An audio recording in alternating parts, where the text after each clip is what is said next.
Here are some really awesome mods you'll want to add to Stardew Valley starting today.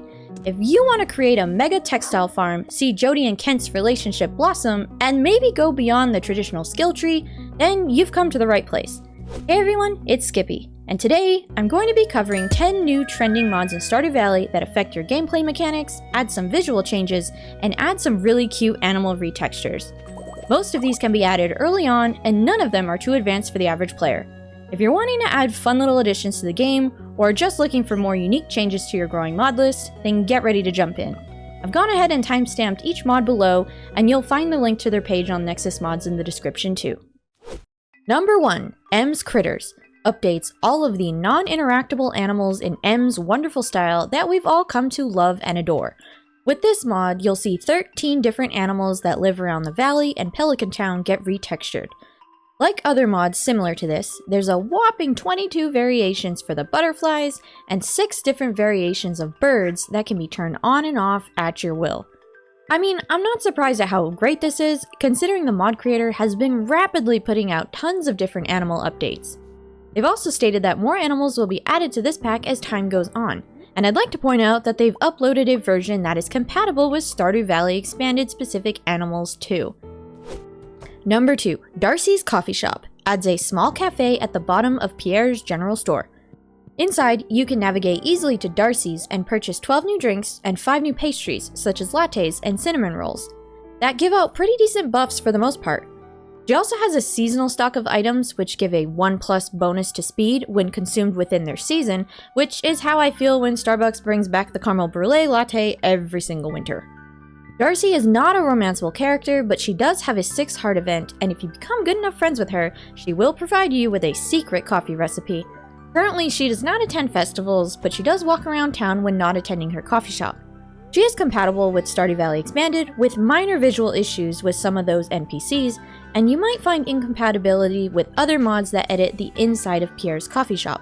However, inside the config file for this mod, you can move her stall to a secondary location, which may fix issues you have. I am hopeful that the mod creator will continue to add more content to her as a character, and maybe one day she will become romanceable. But for now, I'll be buying all of my coffee from her. Number 3. Sort Chests is a very simple mod, but if you hoard a ton of items like me, it will absolutely benefit you. With this mod, you'll be able to click a small button when inside your chest to sort it by a bunch of different options. You'll cycle through each way to sort, which is by name, quality, ID, stack, category, price, stack price, and number of times the seed has been planted if you have the More Seed Info mod installed. I mean, honestly, this is super helpful if you don't like how the items compile into each other when sorting them normally.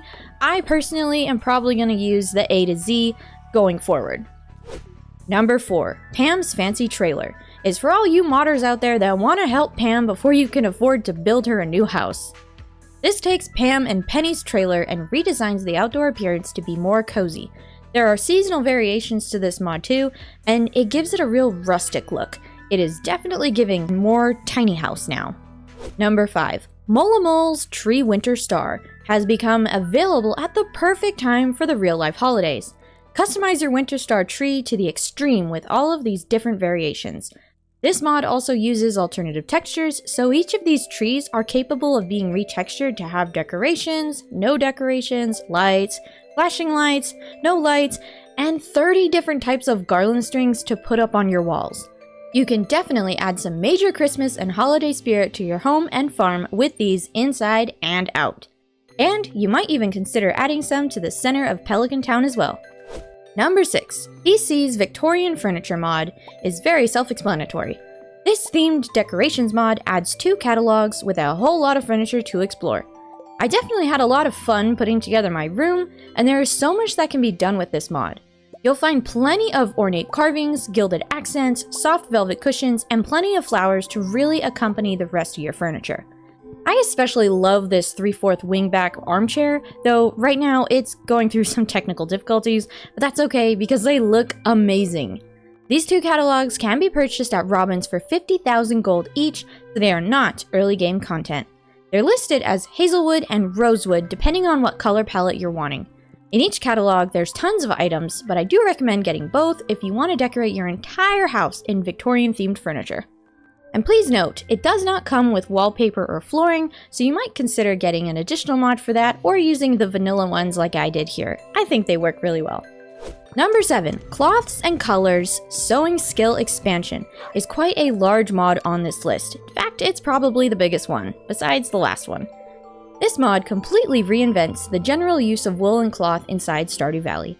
Not only can you weave, spin, and dye your produce, you can actually create an entire textile farm dedicated to the profession. There are now plant-based options to create your cloth from flax, hemp, or cotton, and you can continue acquiring materials from animals such as wool, cashmere, and angora using sheep, goats, and rabbits respectively. There is also the ability to cultivate silkworms as well too. Besides the beginnings of your new profession, with the yarn spinner you can spin your fibers into yarn balls instead of cloth, which along with wool can be dyed into various colors, which does affect the price. But the interesting thing is getting the dye, which is received from using the mill that Robin builds you to grind down different items in the game such as roots, flowers, and leaves to get the colored powder. You can take your dyed cloth or yarn and use a sewing machine, either at Emily's or your own, and embroider and decorate the clothing, which also ups the price too.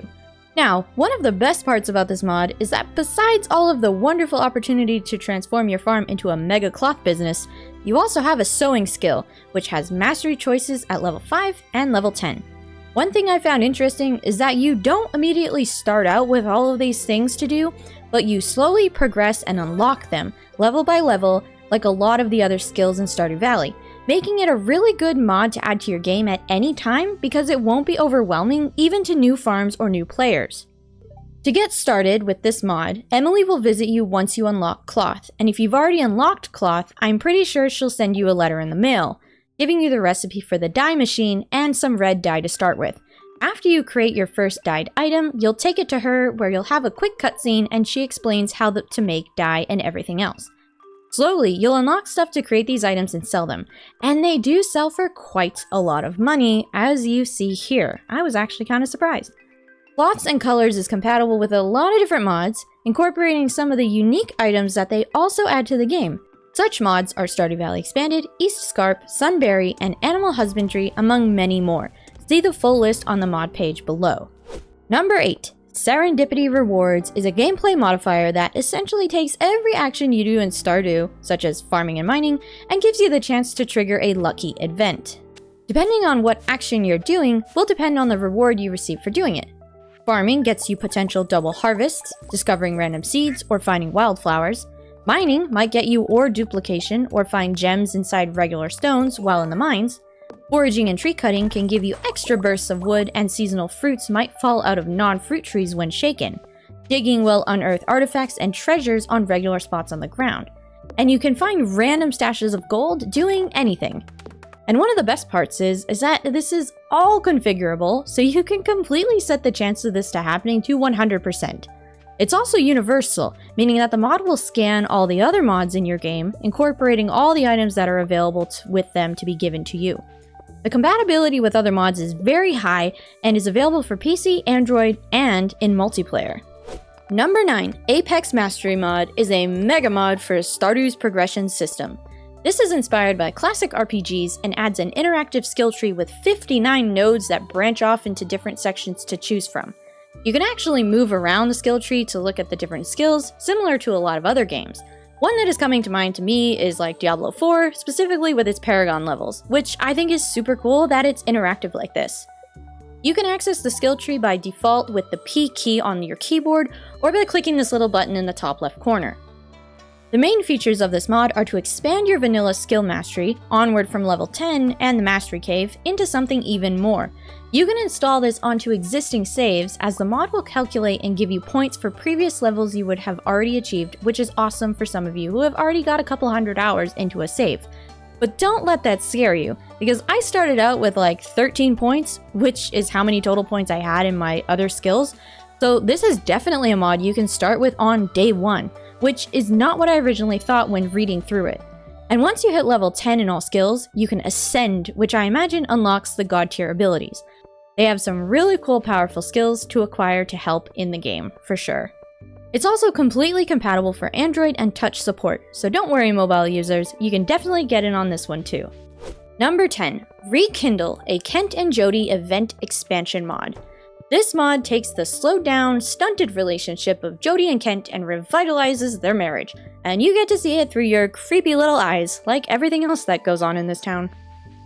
There are 12 new events to experience, some with Kent and Jodi separately, and a few of them combined together.